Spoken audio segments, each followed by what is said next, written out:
Demandez vous présent. La sixième et dernière partie de Pourquoi les chrétiens célestes font ci et ne font pas ça. Suivez dans cette émission la dernière question du frère. Pourquoi la majorité des grands devanciers célestes sont-ils polygames? Même Papa Ochofa avait plusieurs femmes. Cela contredit en Corinthiens 7:2 et 1 Timothée 3:12.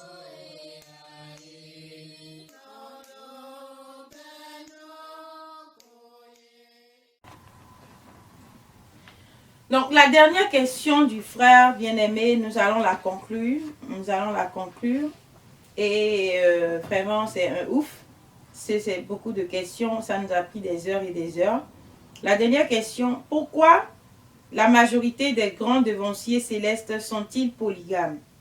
Même Papa Ochofa avait plusieurs femmes. Cela contredit 1 Corinthiens 7:2 et 1 Timothée 3:12.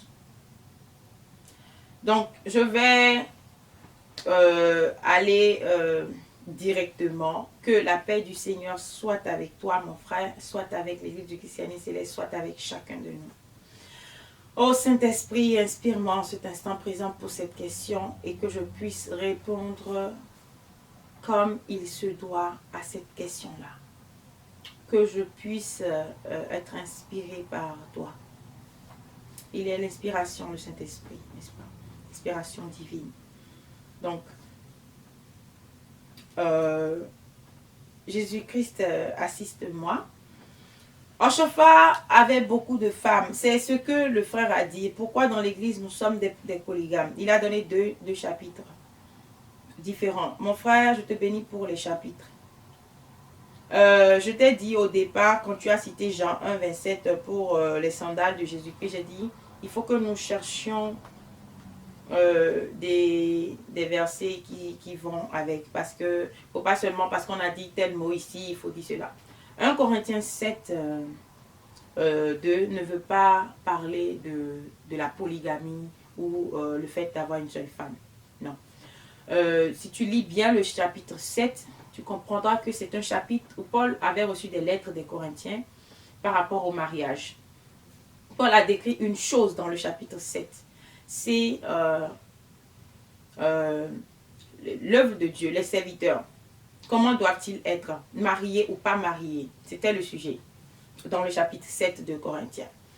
Donc, ne prenons pas, parce que Paul a dit dans 1 Corinthiens, qu'est-ce que Paul disait? Il dit que chacun ait sa femme pour éviter l'impudicité. Il faut que chaque femme ait son mari et chaque mari sa femme. C'est ce que Corinthiens 7:2 là veut dire. Mais Paul a parlé de quelque chose dans le verset 1. Donc, les lettres qu'on lui a envoyées, c'était la réponse à ça. Donc, lui, Paul, il a dit qu'il préfère que aucun homme ne se marie. C'est-à-dire, si tu es serviteur de Dieu là, au service de Dieu là, que lui, Paul, il préfère que les serviteurs ne se marient pas. Mais toutefois, que chaque homme, pour éviter l'impudicité, que chaque homme ait sa femme.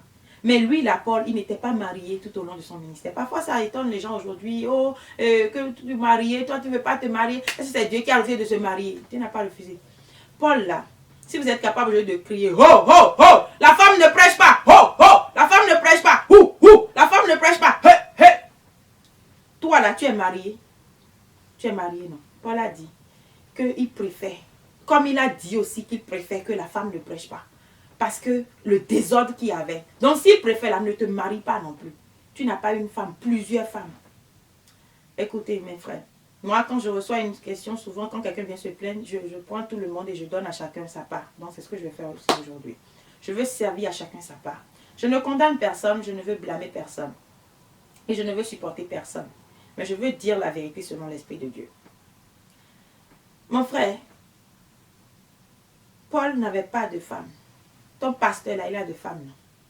Il faut lui demander si c'est depuis que lui, il est devenu homme et qu'il a eu de rapport avec femme une dans sa vie là. C'est la femme que lui là, il a la femme qu'il a. Si c'est la femme avec qui il a fait la première fois la chose là. Si c'est avec cette femme là qu'il est encore aujourd'hui, il faut lui poser la question. Et toi-même, mon frère qui est en train de parler là.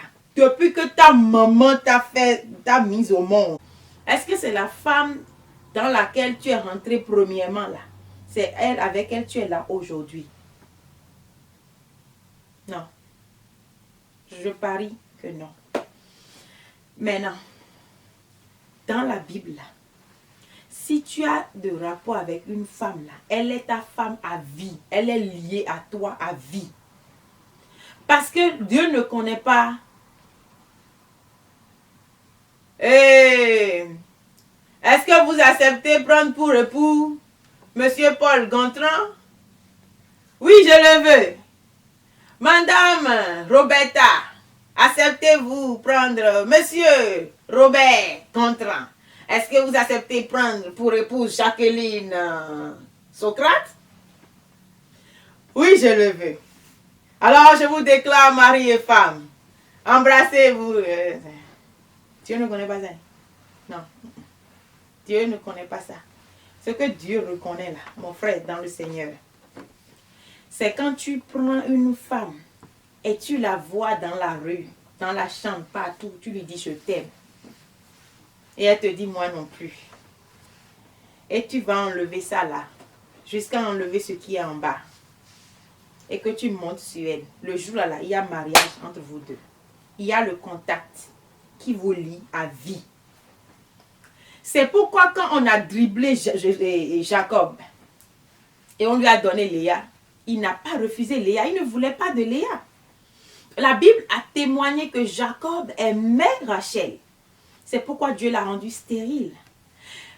Jacob n'a jamais aimé. Et c'est pourquoi l'autre qui en avait d'enfant, elle a dit oui, qu'elle a une consolation. Parce que son mari lui a donné une consolation. Il ne l'aime pas, il aime sa soeur, elle le sait. Jacob n'aimait pas. Mais pourquoi il a pris? Parce qu'il avait déjà défleuré la pauvre Léa. Il ne pouvait plus la refuser. Donc aujourd'hui, disons la vérité, bien-aimés. Ce que vous appelez mariage, comprenez-le d'abord. Avant de dire pourquoi les gens sont polygames. Je ne suis pas polygame. Je suis contre la polygamie. Oshofa était polygame, c'est vrai. Mais il n'a jamais demandé à quelqu'un d'être polygame. Il n'y a aucun livre céleste qui dit aujourd'hui que le chrétien céleste doit être polygame. C'est clair, n'est-ce pas? Donc ce n'est pas que je soutiens la polygamie, mais que je donne à chacun sa part, pour que chacun comprenne. C'est la parole, nous sommes dans la vérité aujourd'hui. Donc tu connaîtras la vérité t'affranchira. Si un homme a déjà couché avec 2 femmes, ça veut dire que même s'il se marie à une seule, il a déjà 2 femmes dans sa vie.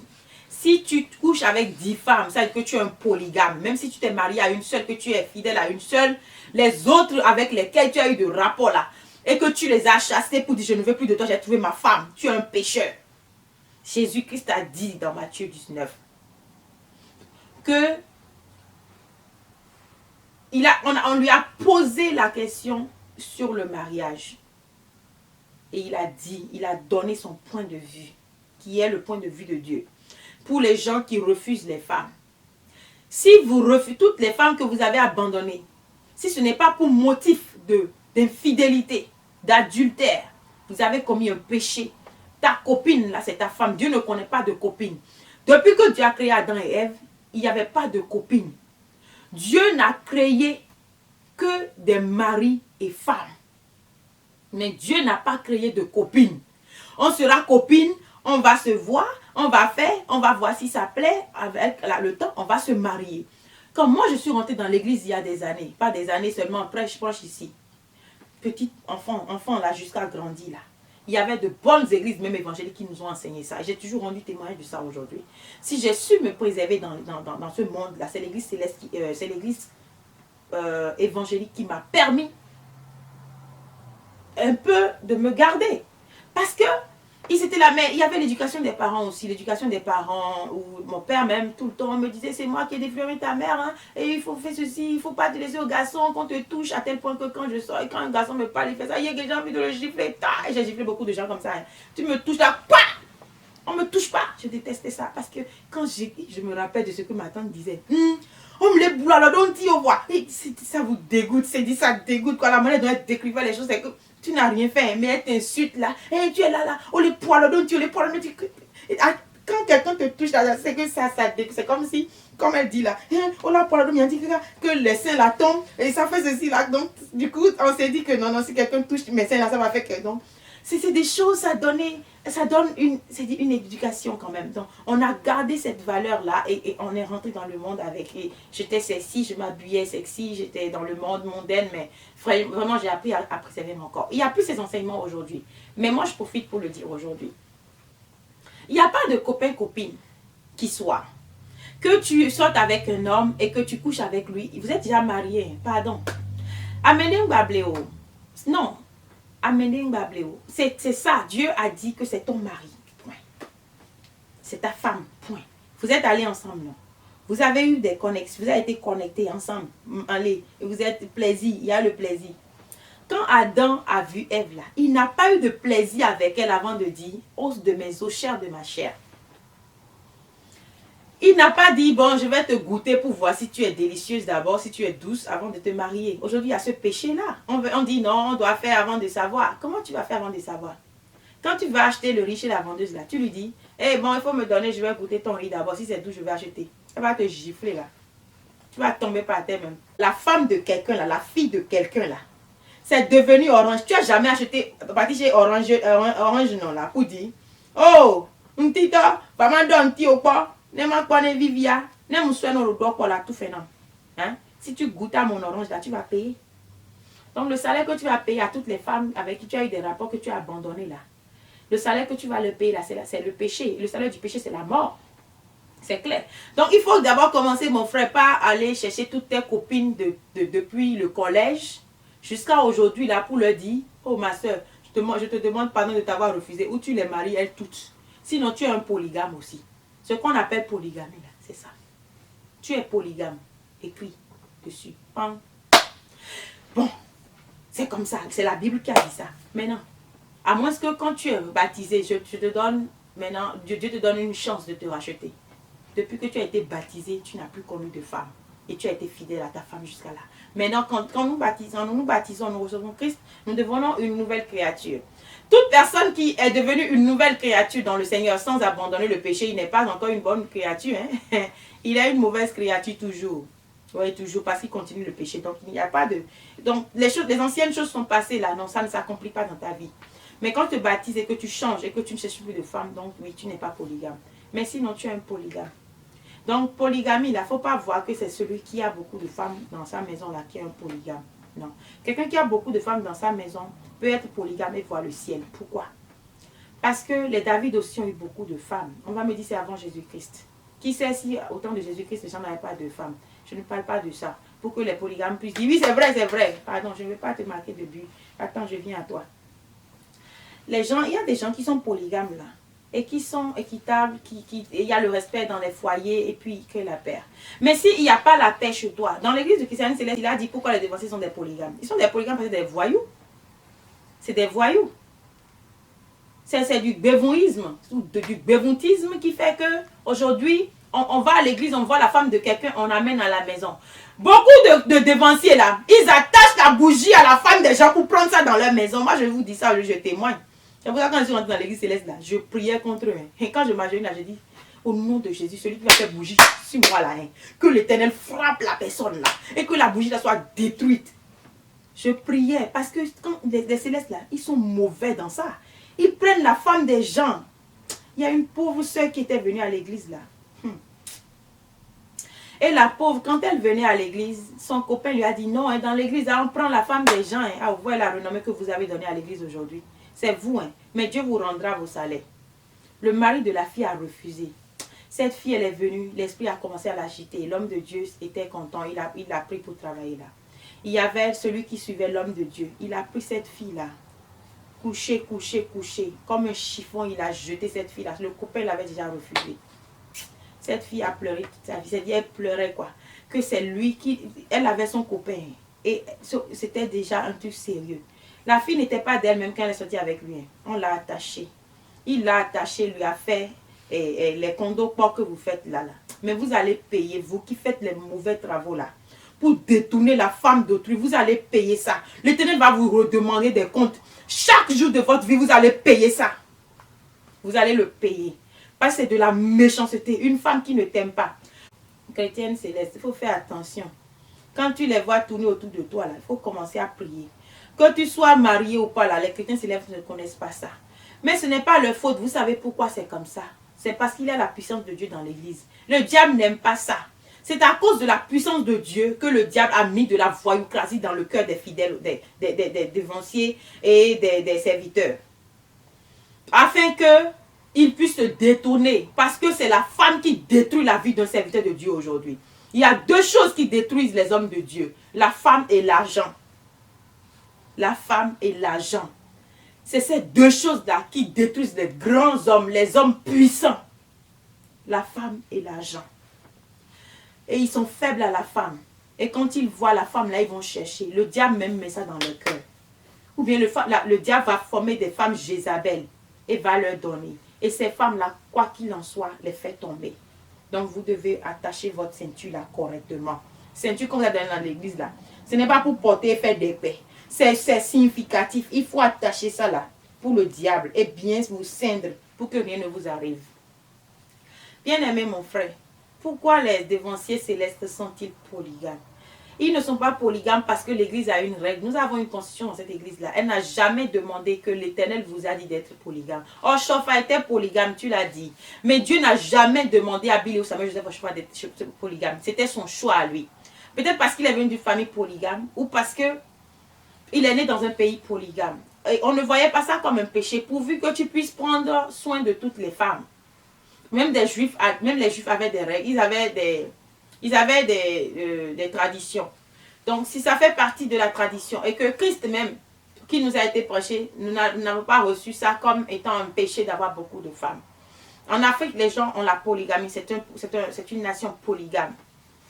Aujourd'hui, les gens se battent pour dire que non, que c'est une seule femme qu'on doit épouser. N'empêche, ça n'empêche pas l'infidélité des hommes. Au contraire, ça fait que les hommes sont des menteurs aujourd'hui. Ils ont la femme, ils disent que c'est une seule femme, mais ils ont des maîtresses au dehors. C'est pire que d'être polygame. C'est pire parce que tu vas vite mourir. Tu ne sauras pas qui t'a tué. Et ta pauvre femme qui est à la maison ne saura pas qui t'a tué. Et l'autre qui est au dehors sera en train de faire guigui sur ta femme tous les jours. Et la femme aussi va prendre ton petit slip là pour amener chez les sorciers là pour dire de prendre ton sperme et de faire gris avec. Vous n'avez pas entendu. Vous les polygames là, problème que vous avez dans votre vie là, vous ne savez pas. Parce que l'autre là va préparer à gauche là. Droite là va préparer, derrière prépare et tu deviens mouton. On te tire ici là, on te tire là-bas, tu vas derrière, tu vas devant. Parce que tu as cherché là. Tu veux être polygame. Oh. Tu auras polyproblème. Polygame là, égale à polyproblème. Polygame, polyblème. Tu en as trop. Pour te soigner là, c'est difficile. Parce que si l'autre te fait botémie là, à gauche là, l'autre là va te faire et pouti là-bas. Tu veux aussi faire musulman. Elle va faire talisman, elle va attacher ça ici comme ça, sur le rein là. L'autre là va prendre poudre de feuilles là et mettre ça dans là-bas. Et tu dis, qu'est-ce que tu vas rentrer là? Tu vas devenir zinzin, comme ça. Ma chérie, quand je ne te vois pas là, je ne mange pas. L'autre là aussi là, quand tu vas là, tu es un mouton. Vous voulez être polygame? Non. C'est fait de vous des moutons, oui. Et c'est pour ça eux-mêmes, ils sont obligés de faire gris pour pouvoir se protéger. Ou faire des choses pour te protéger. Ce que toi, tu vas faire pour te protéger, il n'y a pas dans l'église de Christ. Même si tu penses que Dieu va te protéger, Dieu t'a demandé de chercher beaucoup de femmes. Quand l'Éternel, dans Genèse 2, a créé le monde, il a créé les animaux deux par deux. Il a créé l'homme seul. L'Éternel a vu que l'homme était seul. Il a eu pitié. Il dit non, il est seul, il est triste. Oh, c'est seulement quand je viens que je parle avec lui. Parce qu'aucun animal ne parle, à part les animaux sorciers. Vous allez voir un magouilla qui vous lance des pierres et qui parle. Moi, j'ai vu magouilla qui m'a lancé pierre. J'ai dit, hey, toi là, magouilla, quand je vais te craser, là, je prends la tête, là, j'écrase ça comme ça. Regardez, dans Genèse 2, là, quand Dieu a créé l'homme, là, il l'a créé seul. Il a créé seul, il était triste. Maintenant, Dieu a dit que l'homme était seul. Maintenant, il faut qu'on crée une autre créature. Dieu n'a pas créé 2, 3, 4, 5 femmes à Adam. Il pouvait prendre ces côtes-là pour créer beaucoup. Mais il a créé seulement une seule femme qui s'appelait Ève. Ce n'est pas Robert. Ce n'est pas Rosetta. Ce n'est pas Rosalinda. Ce n'est pas Pierrette. On a dit Ève seule. Mais aujourd'hui, là, toi seul, là, tu as Ève qui est pour toi. Peut-être que tu n'as même pas trouvé ta Ève dans la vie. Ta côte là, tu n'as pas trouvé. Mais tu as trouvé Robert. Tu as trouvé Pierrette. Tu as trouvé comment encore Robert, Pierrette, Jonathan, tout ça là, bon, tu as tout ça là. Mais combien de femmes Dieu a créé à l'homme? Pourquoi Dieu qui a créé là n'a pas créé 2, 3, 4 à l'homme? Aujourd'hui, vous avez dit qu'on peut prendre jusqu'à 4, jusqu'à 5. Vous prenez même 10. Vous réduisez vos vies. Vous réduisez. Lisons d'abord Genèse 2 pour voir ce que l'Éternel a fait. Donc, on va commencer par le verset 18. On va au verset 20. Je lis seulement à partir de quelques lignes, n'est-ce pas? Mais pour l'homme, il ne trouva point d'aide semblable à lui. Alors l'Éternel Dieu fit tomber un profond sommeil sur l'homme, qui s'endormit. Il prit une de ses côtes et referma de la chair à sa place. L'Éternel Dieu forma une femme de la côte qu'il avait prise de l'homme, et il l'emmena vers l'homme. Donc,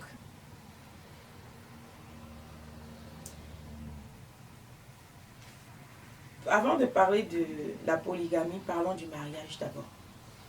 Nous ferons une émission plus tard, par la grâce de Dieu, sur toutes ces choses-là. Le mariage, le divorce et tout. L'adultère. L'Éternel nous inspire pour ça. Alors que Dieu nous bénisse. Mon frère, c'est une question que le frère a posée. Pourquoi les chrétiens célestes sont-ils les grands devanciers? La majorité des devanciers sont polygames. Et pourquoi pas presque tous? Et même Papa Oshofa lui-même était polygame. Je dirais à commencer par répondre, n'est-ce pas? Dieu n'a jamais demandé à Oshofa d'être polygame, c'était son choix. Dans l'église de Christianisme Céleste, nous ne suivons pas Oshofa. Si nous devons suivre Oshofa, nous suivons les pas d'Oshofa. C'est-à-dire en suivant les paroles que Jésus-Christ lui a données. C'est ça que vous devez faire dans toutes les églises. Ne suivez pas ce que l'homme fait. Suivez ce qui a été donné à l'homme. Moi, aujourd'hui, je respecte Oshofa. J'aime énormément Oshofa. C'est mon père spirituel. Je suis très fière de lui. Mais si Oshofa a eu des côtés qui n'étaient pas divins ou de Dieu, il a tout fait de Dieu. Il a fait la volonté de Dieu complètement. À part le fait qu'il soit polygame. N'était pas le choix de Dieu. Ça, j'en suis persuadée aujourd'hui. Bon, parce que l'Éternel même a dit dans sa parole qu'il n'a permis à personne d'avoir plusieurs femmes. Il a dit, pourquoi es-tu infidèle à la femme de ta jeunesse? Ça veut dire que déjà quand tu as eu une femme, ton premier amour, comme nous avons l'habitude de dire, tu la répudies ou que tu te sépares d'elle, sauf pour raison d'adultère, c'est que tu fais mal. Connaissant la parole de Dieu et connaissant Dieu, Dieu s'est tu, il a vu Abraham avoir deux femmes, il a vu Jacob avoir deux femmes, il a vu Isaac seul avec une seule femme. Il a vu les Salomon, David et tout ça, avoir plusieurs femmes. L'Éternel ne leur a rien dit. Et quand je lis même quand David commet l'adultère et que l'Éternel lui dit, tu avais tout. Et si tu m'avais demandé plus, je t'en aurais donné. Donc, ça veut dire que l'Éternel était capable de donner plus de femmes à David si David le voulait. Mais ne prends pas la femme d'autrui, c'était ça pour Dieu. Il y a certaines choses peut-être qui ne gênent pas Dieu quand vous les faites correctement. David n'avait pas maltraité ses femmes. Et les enfants de David étaient des princes et ils étaient aux petits soins, n'est-ce pas? Aujourd'hui, les gens sont polygames, mais les enfants souffrent. J'en viens à Genèse, là, on va revenir dessus tout à l'heure. Mais je me laisse diriger par le Saint-Esprit. Alors, pardon, David avait beaucoup de femmes. Mais l'Éternel lui dit, si tu m'avais demandé, si tu m'en avais demandé plus, je t'en aurais donné. Donc, si Oshofa a eu beaucoup de femmes, l'Éternel ne le rejetterait pas pour ce fait-là. Non, je ne crois pas. Quand vous êtes agréable à Dieu, il y a certaines choses qu'il se tait dessus. Je sais ça. Il y a certaines choses, parfois, nous faisons, même s'il n'est pas d'accord, mais il faut que tu cherches la volonté de Dieu. Tout le monde n'a pas tout. Même les grands hommes de Dieu n'ont pas tout. Il y a certaines choses, Dieu leur donne, d'autres, il ne leur donne pas. Mais il donne à d'autres la connaissance et à d'autres la puissance, vous savez. Donc, quelqu'un peut avoir plus de connaissances aujourd'hui que Oshofa dans l'église. Mais peut-être pas autant de puissance que Oshofa. Et cette personne qui aura autant de connaissances que lui, ce sera le don de l'Esprit Saint que cette personne aura hérité. Et cette personne peut-être comprendra plus la volonté de Dieu que Oshofa. Parce que lui-même, il a été humble en disant ce que Jésus-Christ a dit. Ça ne s'arrêtera pas à lui. Quelqu'un d'autre viendra plus puissant que lui. Donc, en quoi sera-t-elle puissante? On ne sait pas cette personne-là. Donc, Oshofa n'était pas égoïste pour dire « Je suis le dernier prophète de cette église. Vous ne trouverez jamais un prophète comme moi dans cette église. » Il aurait pu parler comme ça. Mais tout ça me convainc aujourd'hui qu'il était un homme de Dieu. Pas parfait. Nul n'est parfait. Mais Paul nous demande de chercher la perfection. Nous devons tous rechercher la perfection dans l'église de Christianité Céleste et dans le monde entier, n'est-ce pas? Ce n'est pas impossible d'atteindre la perfection. Non. On peut se corriger beaucoup de défauts. Si Oshofa, quand il a commencé à prendre une femme, deux femmes, l'Éternel ne lui a pas dit « Mon fils, pourquoi fais-tu ça ?» Oshofa penserait que Dieu est d'accord avec lui. Mais si Oshofa a su toutes ses voies, a obéi à Dieu, cela ne gênerait pas l'Éternel que Oshofa fasse ça. Je vous promets. Je connais mon Père, je connais Dieu. Et personne ne connaît Dieu, mais il s'est révélé à moi plusieurs fois. Et aujourd'hui, je suis restée tellement dans la grâce de Dieu que je connais sa façon un peu d'agir. Mais il étonne le monde, il m'étonnera, j'en suis certaine. Mais j'ai toujours... j'ai un peu d'expérience en la matière, c'est pourquoi j'en parle. Je connais mon Père. Il y a certaines décisions que je prends parfois qui ne sont pas de Dieu et que je prenais il y a autrefois. Et peut-être parfois je vois des songes qui me disent ne le fais pas, mais peut-être je m'entêtais un peu et puis je le faisais. Mais Dieu ne me punit pas pour autant.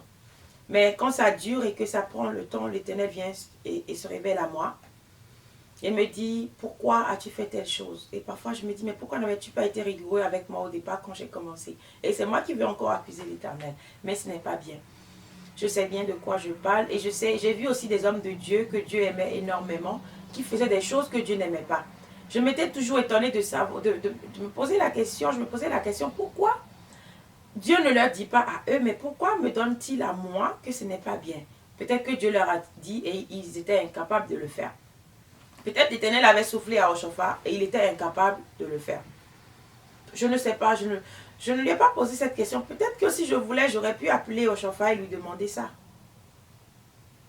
Mais comme on nous a interdit l'évocation des saints, autrefois j'évoquais Oshofa, je le voyais. Aujourd'hui, parfois même quand je ne l'évoque pas, je le vois aussi. Mais je ne me vois pas aujourd'hui. Si c'était hier et que tu avais posé cette question, mon frère, j'aurais pu appeler Oshofa sans aucune inquiétude et lui dire, papa, pourquoi tu as été polygame? Parce que les gens me posent la question aujourd'hui, je veux savoir pourquoi tu as été polygame. Je n'ai pas posé la question à Dieu non plus, j'aurais pu le faire, je demande beaucoup de choses à Dieu, des choses pas possibles à Dieu. Il me répond. J'aurais pu dire aussi à Dieu, Seigneur, pourquoi Oshofa était-il polygame et tu ne lui as rien dit? Mais je ne l'ai pas fait non plus. Et je vous l'avoue, je ne viendrai pas ici en inventant que j'ai demandé à Dieu, mais Dieu m'a dit non, hein, c'est moi-même qui lui ai dit d'être polygame. Non, je ne défendrai pas le faux. Je ne mettrai pas ma main dans quelque chose que je regretterai plus tard. Mais je parle aujourd'hui selon la connaissance de Dieu qu'il m'a donnée. Et connaissant Oshofa, c'était un homme qui a craint Dieu. Il y a des années, au cours d'une prière, l'Éternel nous a révélé une chose. Il a dit, mon enfant Oshofa a suivi toutes mes voies et j'ai été fier de lui. Et il nous l'a dit, hein, comme ça. Il a dit Oshofa, ne m'a jamais déçu, il a fait tout ce que je voulais. Pas y compris la polygamie, non. Parce que l'Éternel ne se contredit jamais. Aujourd'hui, j'ai connu Dieu, je sais que l'Éternel ne s'est jamais contredit. Depuis Genèse jusqu'à Apocalypse, parfois les gens disent que l'Éternel, ils traduisent mal le couteau à double tranchant. Il y a un frère qui faisait la prédication à l'église à l'époque, qui avait traduit le couteau à double tranchant de cette manière, mais c'est faux. Ça ne veut pas dire que Dieu avait deux faces. Il n'a jamais eu de face. Quand j'étais en train de connaître Dieu, quand j'avais commencé à connaître Dieu au départ, un jour j'ai dit dans un songe, mais Dieu, Tu dis quelque chose et son contraire en même temps. Non. J'ai compris que non, Dieu ne disait pas quelque chose et son contraire quand j'ai commencé à connaître réellement Dieu.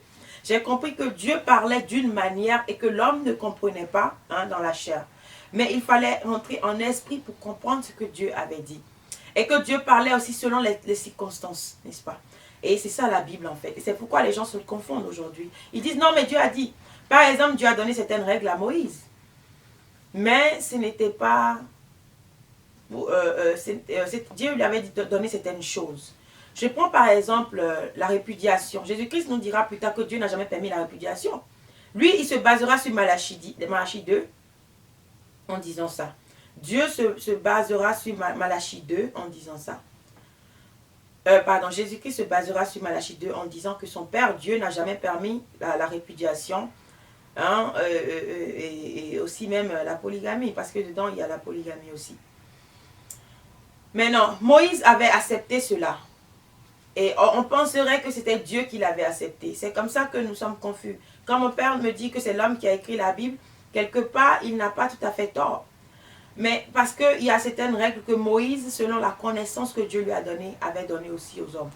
Moïse avait 70 sages qui l'entouraient. Pourquoi? Parce que Moïse était le seul à prendre des décisions. Son beau-père lui a dit, non mais tu mourras, il faut prendre des gens qui t'aideront dans le ministère. Si Moïse était toujours dirigé par Dieu dans les décisions, il aurait pu dire à son beau-père, non, c'est Dieu qui me donne, donc je n'ai pas besoin de quelqu'un à côté de moi. Mais il en a pris, donc ça veut dire que pour gérer certaines choses humaines, il faut que cela vienne de Dieu. Nous aussi, les hommes serviteurs de Dieu, il nous arrive des choses, nous utilisons simplement la connaissance biblique, spirituelle, pour donner des réponses. Mais si quelqu'un vient me voir aujourd'hui et me dit, ma soeur, je veux prendre 2 femmes, j'ai déjà ma femme que j'aime, mais il y a une autre femme au dehors que j'aime. Qu'est-ce que je dois faire? Je n'irai pas m'agenouiller pour poser la question à Dieu. Non, non, non, ça c'est la vérité. Si quelqu'un me dit, ma soeur, je veux vendre de l'alcool aujourd'hui. Non, je n'irai pas poser la question à Dieu. Je connais déjà la réponse. Ça c'est la connaissance de Dieu. Parce que Dieu nous a interdit de boire. Mais comment toi tu ne bois pas et que tu donneras à quelqu'un d'autre? C'est un péché déjà. Et la Bible le dit. Pardon. Donc, si tu veux prendre beaucoup de femmes, une autre femme, qu'est-ce que l'autre t'a fait? Tu veux lui faire mal? Tu veux faire souffrir l'os de tes os, la chair de ta chair? Je lui répondrai ainsi. J'irai dans Genèse pour lui parler. J'irai dans Malachie pour lui parler. Pourquoi veux-tu être infidèle à la femme de ta jeunesse? Je lui répondrai ainsi. Parce que je connais déjà la pensée de Dieu dans ce cas-là. Donc, vous voyez, l'Éternel, quand vous l'aimez, vous vous donnez à lui. Il écoute vos prières. Et l'Éternel est fidèle. Il est fidèle. Jésus a toujours été fidèle envers nous. Donc, quand nous sommes fidèles avec lui, il est fidèle avec nous aussi.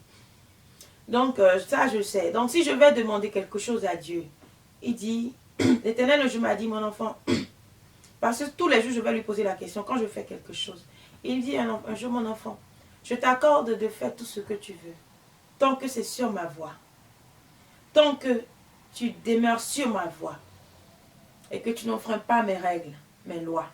Et j'ai gardé ça. Mais n'empêche, je vais toujours devant lui pour lui demander. Donc l'Éternel m'aime tellement qu'il me donne tout. Vous comprenez? Il me donne tout. Mais pourvu que tout ce que je fais, si je décide aujourd'hui de me battre pour cette âme-là, pourvu que ce soit dans la sainteté, pourvu que ce soit dans la voie de Dieu.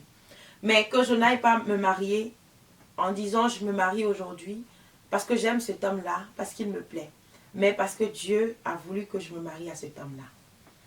Pas qu'aujourd'hui, je décide de faire quelque chose qui ne soit pas contre la volonté de Dieu. Maintenant, si je décidais de le faire, et que Dieu me dit ne le fais pas, et que je m'entête, non, il ne me tuera pas, il va me laisser le faire, et je vais payer les conséquences demain, c'est clair. Ça, c'est clair, n'est-ce pas? J'ai connu ça de Dieu. Il vous laisse faire ces bêtises, vos bêtises que vous avez choisies devant lui, et après vous payez. Où était Dieu quand David péchait? Est-ce que vous avez jamais posé cette question-là? Où était Dieu quand David allait prendre la femme de quelqu'un? Dieu s'est tué. Il ne lui a rien dit. Mais David, ne savait-il pas que c'était interdit, l'adultère? Ne savait-il pas que c'était la femme de son serviteur?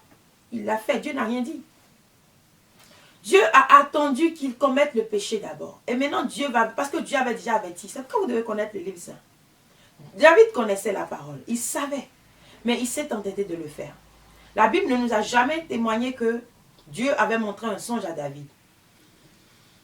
Où était Dieu quand Oshaphat prenait les femmes?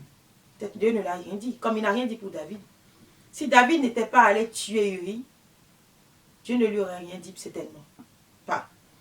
Où était Dieu quand Akab était en train de prendre le terrain, de désirer, de convoiter le terrain? Où était Dieu quand la femme d'Akab, Jézabel, avait décidé de tuer Naboth? Dieu ne s'était pas manifesté. Dieu ne s'était pas manifesté. Mais Dieu s'est manifesté le jour où Akab a eu le toupet de se mettre sur ce terrain-là en disant maintenant qu'il rentra en possession de ce terrain-là. C'est là Dieu maintenant s'est levé, le grand roi, en disant, mais écoute, si tu es fils de l'homme là, mets ton pied là et prends ce terrain-là. Tu l'as tué sous mes yeux, je n'ai rien dit. Maintenant tu veux venir prendre son terrain? C'est comme ça Dieu agit. C'est pourquoi beaucoup de méchants aujourd'hui persistent dans le mal. Parce que quand ils le font, Dieu ne leur dit rien. Parce que Dieu attend le grand jour pour vous frapper. Et Dieu a frappé Akab. Il lui a dit, il a maudit que c'est les chiens qui vont lécher son sang, comme il a fait. Et toute sa famille d'ailleurs. Ça s'est passé. Donc vous voyez, Dieu se tait quand vous commettez le péché. Dieu s'est tu certainement. Peut-être Dieu n'a rien dit à Oshaphat. Il était tellement agréable à Dieu. Oshaphat peut-être n'avait pas encore commis de péché en prenant toutes ces femmes-là. Parce qu'il n'a pas commis d'adultère. Il a pris des femmes qui étaient libres, n'est-ce pas? Où on lui donnait certaines femmes. Peu importe, personne ne te force de prendre une femme. Parce que quand tu es d'abord un homme de Dieu, tu n'es plus lié à la tradition, n'est-ce pas? La Bible nous l'a dit et notre constitution même nous le dit. Hein. Donc, Oshaphat n'était pas obligé de prendre toutes ces femmes-là. Quand on cesse aujourd'hui de nous donner dans l'église une excuse pareille en disant que non, on venait lui donner les femmes, non. Si on lui donne les femmes, on ne l'a pas attaché aux femmes. Arrêtez cette excuse parce que personne ne l'accepterait. Dites des choses sensées. Parce que ça va fuir beaucoup de gens. Si tu me dis ça à un moment, je vais réfléchir, je vais te dire non. Quand on lui a donné les femmes là, est-ce qu'on l'a attaché aux femmes? Ce n'est pas une excuse, pardon. C'était son choix. Et aujourd'hui, spirituellement, en rentrant un peu en cherchant à voir un peu dans la tête de Oshaphat, quand je prends la Constitution par exemple, Oshaphat a dit que son père lui avait toujours dit qu'il aurait beaucoup d'enfants. Si Oshaphat a gardé cette parole de son père, il savait, c'est-à-dire c'est quelque chose qui a certainement marché en lui. Et pour avoir beaucoup de femmes, il faut beaucoup d'enfants, une multitude d'enfants. Il faut d'abord avoir beaucoup de femmes, parce que la femme, elle est limitée dans la conception. Une femme fait 10 enfants aujourd'hui, mais franchement, il faut que cette femme-là soit... Il y a des femmes comme ça hein, qui sont très très fertiles. C'est bien, parce qu'elles respectent la loi de Dieu. Allez, procréez, multipliez-vous. Donc nous devons avoir beaucoup d'enfants, si nous sommes capables de les nourrir tous. Hein. Parce que ceux qui ont fait beaucoup, là, ils les ont gardés dans la parole. David avait beaucoup, mais il était capable de les garder. Donc, soyons capables. Pas que nous fassions les enfants pour que ils souffrent, pour qu'ils souffrent. Donc, voilà un peu. C'est-à-dire, Oshaphat avait le choix de refuser. Oshaphat avait le choix de refuser les femmes. Il avait le choix de ne pas prendre. Mais c'est tellement que cette parole-là de son père a beaucoup agi en lui. Et pour avoir beaucoup de femmes en Afrique, il fallait... Et il est né sur un continent africain, je l'ai dit au début. Et en Afrique, à l'époque, la polygamie n'était pas mal vue, n'est-ce pas? C'était quelque chose de normal, pourvu que ces femmes soient à l'aise, n'est-ce pas? Pour que tu ne fasses pas mal à la femme. Je n'ai jamais entendu qu'Oshaphat a levé la main sur une femme. Non. Il a été un bon père et un bon mari. Un bon père rigoureux. Un bon père rigoureux envers tous ses enfants, sans exception. Aujourd'hui, quelqu'un peut témoigner autrement, mais il a été très rigoureux avec ses enfants. Très, très rigoureux. Aujourd'hui, même quand les gens se font dans l'église, Oshaphat leur a dit de garder leur bouche loin de l'église, de ne pas se mettre dans l'affaire de l'église. Parce qu'il voulait ce respect-là éternellement. Qu'on ne dise pas que Oshaphat a mis quelqu'un à la place de quelqu'un. C'est parce que c'est Oshaphat qui a mis telle personne à la place de pasteur. Oshaphat a été interne. Si c'était son père qui lui avait dit ça, son père ne viendrait jamais dans son songe à lui, ou bien dans la dame qui lui avait donné le message, pour qu'aujourd'hui il ne porte plus de pasteur. À l'époque, À l'époque, il a cessé de porter pasteur parce qu'il avait eu peur quand son père a parlé. Aujourd'hui, il a encore repris parce que l'homme est têtu, c'est comme ça. Est-ce que c'est Dieu qui lui a fait ça? Chacun se lève et fait ce qu'il veut, vous savez ça, n'est-ce pas? Donc, voilà. Et puis, il est pasteur aujourd'hui. Si son père l'avait dit, est-ce que son père viendrait encore dire non, ne prends pas pasteur. Je ne suis pas content de toi, de ce que tu fais, d'être le pasteur. Enlève l'habit de pasteur. Il lui a dit ça, il a été clair. Son père lui a dit ça. Son père a dit à une visionnaire proche d'eux qui lui a donné le message aussi. Et il avait eu peur, il a respecté un peu ce temps-là. C'était en 2000, c'est en 2012 ou en 2013, non, en 2000, soit 11 ou 12, une année comme ça, je ne sais plus. Moi, je ne garde pas trop les dates, parce que je ne sais jamais la date. Aujourd'hui, si tu me demandes on est quelle date, je ne sais pas. Devant Dieu, je ne sais pas. Je sais juste qu'on est en février. Mais le 10, le 20, je ne sais pas. Je sais juste que nous sommes en janvier. Et je ne sais pas si c'est le 10 ou le 2. Ouais, je me suis trompée. Nous sommes en janvier. Voilà, donc, chacun fait ce qu'il veut. Et voilà. Donc, Oshofa, si Dieu lui avait dit, à l'époque, Dieu lui avait dit de le faire. Non, je ne peux pas rendre ce témoignage. Oshofa ne pouvait pas rendre ce témoignage-là non plus, que Dieu lui avait dit de faire une chose pareille. Dieu ne lui a jamais dit, parce que Dieu ne se contredit pas. Et il a dit que c'est à un seul qu'il a permis de faire ça. C'était à l'autre, Abraham. Capable de répudier une femme ou de prendre une deuxième femme. Parce qu'il a dit, pourquoi tu es infidèle à la femme de ta jeunesse? Si tu es infidèle à la femme, c'est comme ça veut dire que Dieu n'aime pas l'infidélité. Que ce soit légal ou illégal. Mon frère, je ne condamne pas Oshofa. Je ne le condamnerai jamais d'avoir beaucoup de femmes. Pourquoi? Parce que c'était un serviteur de Dieu. Si Dieu m'avait dit, cet homme m'a déçu, il n'est pas mon serviteur, là aujourd'hui je le condamnerai. En condamnant sa mauvaise œuvre. Mais, loin de moi de condamner le serviteur de Dieu. Parce que je me rappelle de Mariam qui avait parlé de ça, justement, en jugeant son frère, hein, par rapport à la femme là, éthiopienne, avec les rumeurs qu'ils avaient. Moi, je ne me permettrai pas aujourd'hui de dire Oshofa a mal agi. Parce que si Dieu n'a pas dit ça, et que Dieu lui a permis aujourd'hui de le voir, parce que Dieu pèse les œuvres. Dieu pèse nos œuvres. Si Oshofa a même désobéi à Dieu en prenant beaucoup de femmes, et que ces femmes n'ont jamais souffert, si il a désobéi à Dieu en prenant beaucoup de femmes, et que ces femmes n'ont pas souffert, bien aimé, ce n'est pas à moi aujourd'hui de juger Oshofa. Si Oshofa avait gardé ses femmes tout ensemble, hein, tout ensemble, comme les Haoussa, c'est ça qui est bien, non? Et aujourd'hui, c'est ça qui est bien aussi parce que tu peux mourir facilement parce qu'elles vont t'empoisonner. Parce qu'il a été un bon homme que les femmes ont cohabité ensemble. Je connais aujourd'hui des gens, des pasteurs qui ont beaucoup de femmes qui habitent dans la même maison. Et les femmes, il y a femmes sorcières et qui combattent les autres enfants, qui combattent même et puis elles essayent de se tuer. Et ça existe dans l'église de Christiane Céleste. Tu épouses des femmes, tu les mets dans une même maison. Toi-même, tu n'es pas responsable. Ainsi, au temps de Oshofa, une de ces femmes était sorcière. Pour dire qu'elle a le agbara là même de prendre la sorcellerie pour agir dans la maison de Oshofa. Quand vous êtes un homme là, vous l'êtes en esprit et dans la chair. Oshofa l'était. Il était un mari en esprit et dans la chair. Et s'il y avait une telle femme, elle ne resterait pas ensemble pour détruire la vie des autres enfants. Non. Je ne cherche pas aujourd'hui à justifier Oshofa. Loin de moi de le faire. Mais je ne le condamnerai pas non plus. Je suis claire avec vous. Vous pouvez dire que oui, nous sommes, et me juger plus tard comme vous voulez.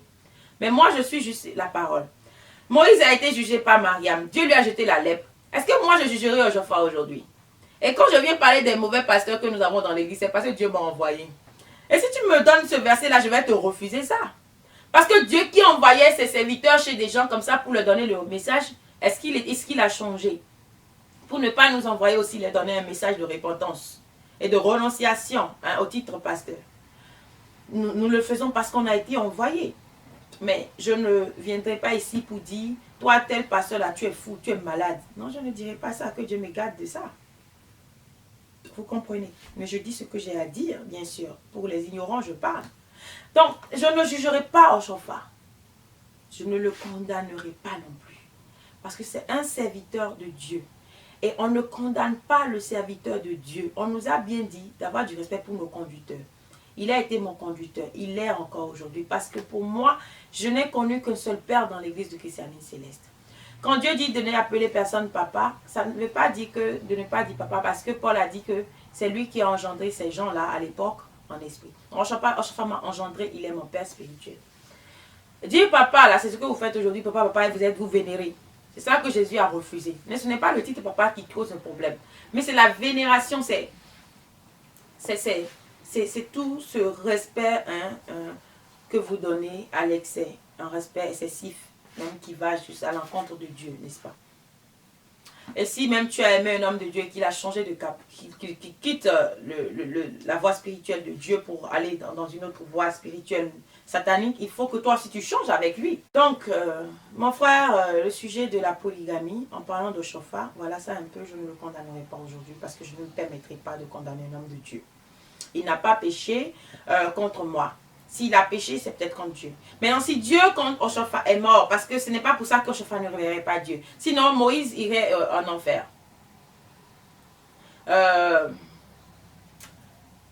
L'autre, Abraham irait en enfer. Jacob irait en enfer. Tous ceux-là iront en enfer. Salomon ira en enfer. David ira en enfer. Donc, Oshofar n'est pas allé en enfer parce que Dieu est un Dieu de justice. N'a-t-il pas suivi les voies de Dieu? Oui, moi-même j'ai péché. Alors qui suis-je pour jeter la pierre à Oshofar? Jésus-Christ dira que celui qui n'a jamais péché jette la première pierre. Donc moi là, je vais juger Oshofar qu'il a pris beaucoup de femmes. Non, c'est pas que j'ai pris beaucoup d'hommes. Non, j'ai été fidèle à moi-même depuis mon ado jusqu'à aujourd'hui. J'ai été fidèle à moi-même avant de dire que j'ai été fidèle à un homme. Donc, ce n'est pas que je suis aujourd'hui polyandre. Mais je suis juste en train de dire que moi-même j'ai mes péchés que j'ai commis. Et quand j'ai connu le Seigneur aussi, j'ai beaucoup péché.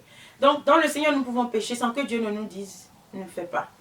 Quand moi j'ai commencé à désobéir à Dieu dans l'église, c'est vrai, il m'a rappelé à l'ordre, mais je l'ai fait quand même. J'avais fait certaines choses. Et c'est quand il m'a rappelé à l'ordre que je me suis repentie. Mais le fait que je connaissais Dieu ne m'empêchait pas de faire contre la volonté de Dieu. S'il y a des choses que moi-même j'ai fait contre la volonté de Dieu. Quand ces filles-là essayaient de me corrompre à l'époque en disant « va mettre des boucles d'oreilles, va mettre ceci », et j'étais retournée dans le monde. J'avais mis même un pantalon. Et plus tard, quand l'Éternel m'a montré que Mami Wata était en train de venir vers moi, mais le lion de la tribu de Juda l'avait déchiré, j'ai compris qu'il fallait que je me réveille. C'est ce jour-là que j'ai demandé la rémission des péchés et Dieu m'a donné, la voix m'est parvenue à cette nuit-là et dit lis, Luc, donc j'avais ouvert. Donc vous voyez, Dieu m'a rappelé à l'ordre et je me suis repentie. Et voilà, j'avais perdu beaucoup de choses à l'époque aussi. Donc nous péchons tous, même ayant la connaissance de Dieu, même ayant l'amour de Dieu, même ayant tout de Dieu, la puissance de Dieu. J'avais la puissance de Dieu à l'époque. Dieu m'avait donné la puissance de toucher des gens et lui, il guérissait ces gens-là. Mais ça ne m'a pas empêché de pécher. J'ai péché. J'ai péché.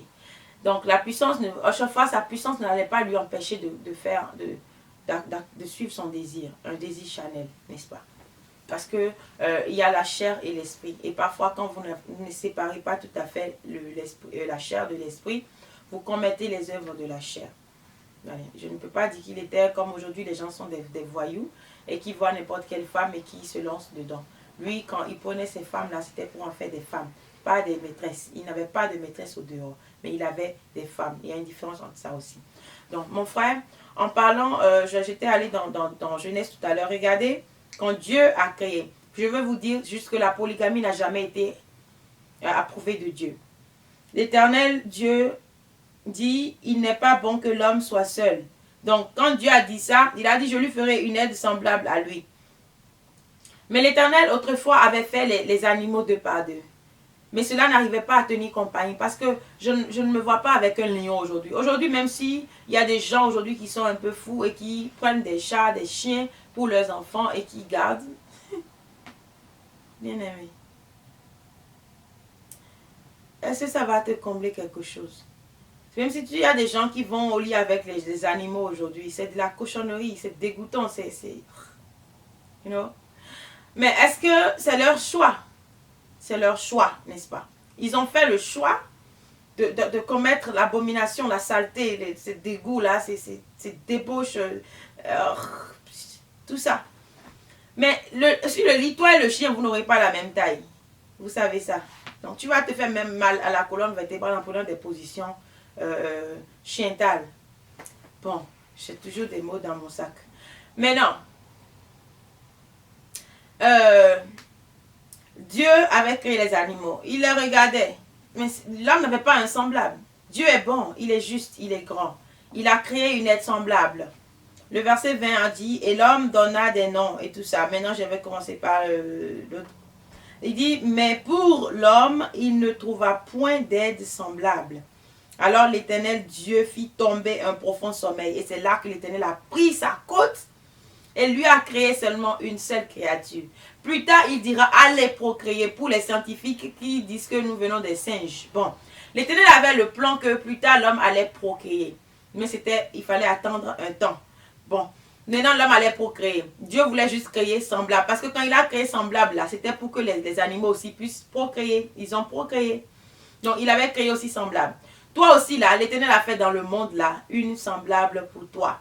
Et quand tu vas rencontrer cette femme-là, quand on rencontre cet homme-là, on le sait tout de suite parce que le cœur nous dit, voici, comme le cœur a dit à Adam, os de mes os, chair de ma chair. N'est-ce pas? Quand il a vu les animaux, il n'avait pas dit ça. Mais quand il a vu ça, il a dit os de mes os, chair de ma chair, parce que c'était une partie de lui que l'Éternel avait pris pour faire la femme. Donc, la femme que tu épouses, qui est l'os de tes os, la chair de ta chair, cette femme, tu ne peux jamais la haïr. C'est ce que Éphésiens nous expliquera plus tard. Tu ne peux jamais la haïr, tu ne peux pas lui faire du mal non plus. Tu ne peux pas détruire cette femme-là. Et parce qu'elle est une partie de toi, n'est-ce pas? Donc, Adam était tout à fait ravi de voir son semblable. Et il était ravi de la voir. Et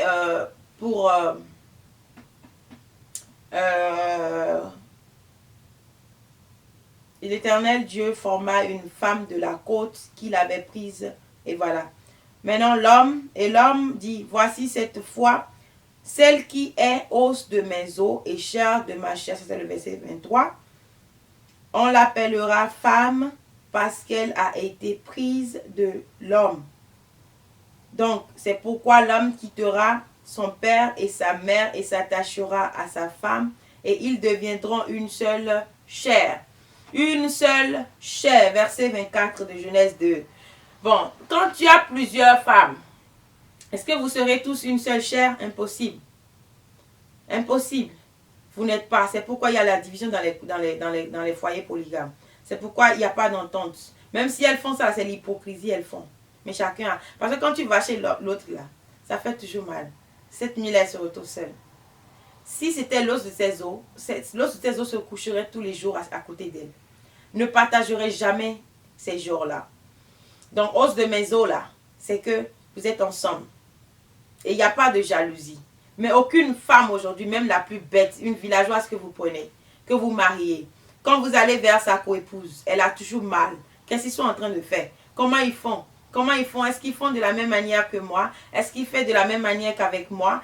Il y a toujours ces choses-là qui se posent. Il y a ces questions-là qui se posent. Voilà pourquoi les gens comme nous ne pouvons pas vivre dans la polygamie. Parce que nous allons détruire notre cœur. Et moi, j'aime pas me faire mal à l'intérieur de moi. C'est-à-dire ressentir à l'intérieur de moi de la jalousie ou bien ces sentiments négatifs. Tu es en train de détruire la vie de l'autre comme ça. Parce que quoi que tu fasses, tu fais d'elle une mauvaise femme. Parce qu'elle en vit déjà, elle est curieuse, il y a trop de négativité. C'est pas bon la polygamie. Non, ce n'est pas bon, rien ce n'est bon. Donc, on a dit ici que c'est pourquoi l'homme quittera son père et sa mère. Et ça, je veux juste souligner, pardon, à tous ceux-là, aujourd'hui, qui prennent des femmes et qui restent dans la maison de leur papa, la maison de leur maman. Et la maman même devient un os dans la gorge de l'homme et de la femme qu'on a épousée. Pardon, si vous épousez une femme là, c'est que vous êtes capable de garder la femme. Donc, quittez la maison de votre papa et de votre maman. Allez louer quelque part pour prendre soin de votre femme. Ne les mettez pas ensemble avec vos parents pour que les parents viennent chier tout le temps sur leur tête. Pour qu'elle aussi, elle emmène vos parents. Parce qu'il faut qu'il y ait le respect. Et quand on est loin, là, le respect, là, c'est bon. Et il y a beaucoup d'amour. Mais vraiment, ensemble, là, non, nous ne sommes pas de la même famille, donc il y aura toujours des problèmes. Et moi, quand je vais faire ma chose, toi, tu vas me dire, mais pourquoi tu ne prépares comme ça? Pourquoi tu mets l'enfant ici, là? Pardon, ça devient étouffant. Et c'est toujours, non, quand moi j'ai fait ton mari, là, je n'ai pas fait que ça, hein. Pardon. C'est chacun à sa main, vous voyez. Donc, il vaut mieux mettre vos femmes chez vous, hein, quelque part, mais pas avec vos parents. Maintenant, mettre ensemble, là, non, on a dit l'homme et s'attachera à sa femme, pas à ses femmes. Est-ce que tu peux t'attacher à beaucoup de femmes ensemble? Même Mohamed a permis aux musulmans, c'est ce qu'ils disent aujourd'hui, mais je crois que Mohamed ne leur a pas permis. Mohamed leur parlait en parabole pour leur dire que c'était impossible. Qu'il pouvait prendre jusqu'à 4 femmes, mais les aimer de la même manière, leur faire les mêmes choses. C'est impossible aujourd'hui, c'est impossible. Même si vous êtes un homme de Dieu, c'est impossible d'aimer vos femmes de la même manière. C'est impossible de leur faire les mêmes choses. C'est impossible de les aimer de la même manière. C'est faux. Même nos enfants, nous les aimons différemment. Quand nous avons des enfants, nous les aimons différemment. Alors comment pouvons-nous aimer une femme qui n'est même pas de notre corps, c'est-à-dire qui n'avait rien avec nous, de la même manière? Nous ne pouvons aimer une femme qui est notre os que si elle est vraiment notre os. Nous ne pouvons l'aimer comme nous-mêmes. Une femme qui est notre sang, notre os, c'est-à-dire os de mes os, chair de ma chair, que Adam a dit ici. Si tu rencontres l'âme sœur, eh bien, tu peux l'aimer comme toi-même. Et vous voyez ces couples-là où ils vieillissent ensemble et c'est merveilleux. Même s'il y a des problèmes, ils s'entendent toujours. Donc, il y a ça une seule fois. Mais vous ne pouvez pas avoir 2 femmes, 4 femmes et dire que vous êtes en harmonie avec elles et que vous les aimez de la même manière. Non, tu pêches, tu te trompes toi-même. C'est impossible. C'est impossible. C'est impossible, carrément. De pouvoir aimer des femmes de la même manière, de les aimer. Non, non, non, non, non. Tu ne peux pas. Tu ne peux pas.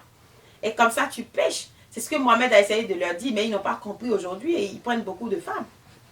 Est-ce que tu peux faire ça? Aimer les femmes de la même manière. Être ensemble avec elles le même jour. Être au lit ensemble avec elles le même jour. Parce que tu dois être équitable. Ça veut dire que le lundi, là, si tu es avec la femme, là, tu es avec moi. Tu ne vas pas me dire que tu partages les jours. Parce que lundi et mardi, là, c'est 2 jours différents. Lundi, mardi, c'est 2 jours différents.